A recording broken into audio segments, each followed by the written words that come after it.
Bike নিয়ে tour করা আমার একটা পেশন, আর ট্যুর করার সময় অবশ্যই সেফটির দিকে অনেক ভালো খেয়াল রাখতে হয়। এর জন্য ফেসবুকের মার্কেট প্লেস থেকে একটা সেফটি গার্ড অর্ডার করছি। তো যেহেতু অনলাইন অর্ডার, অনেক কিছু হইতে পারে, নষ্ট প্রোডাক্ট হইতে পারে, চিরা ফাড়া ভাঙ্গা টাড়া অনেক কিছুই হইতে পারে। তো খুলে দেখি গার্ডগুলো ঠিক আছে কিনা।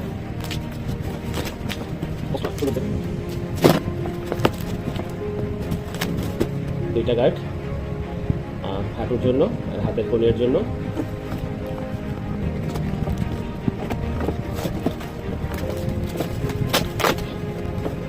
দেখে তো ভালোই মনে হচ্ছে, যেমনটা ছবিতে দেখছি তেমনটাই।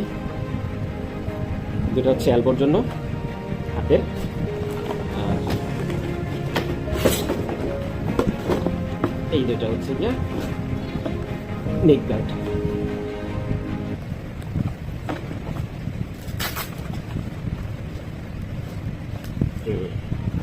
কোয়ালিটি সব কিছু ওভারঅল অনেক ভালোই মনে হচ্ছে।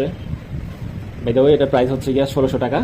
এই চারটা সেফটি গার্ডের প্রাইস অনুযায়ী আমি ভালো বলবো। এটার আমি আর অন্য জায়গায় দেখছি, সেখানে আরও অন্য সব জায়গায় প্রাইস বেশি ছিল, কোনো জায়গায় 1800, কোনো জায়গায় 2000। তো এটা একটু যেহেতু প্রাইস কম, তাই একটু ডাউটও ছিল যে প্রোডাক্ট কেমন হবে, কিন্তু না, সেম প্রোডাক্টই। যারা অন্যরা 1800-2000 টাকা বিক্রি করতেছে, এখানে আমি 1600 টাকা দিয়ে নিলাম।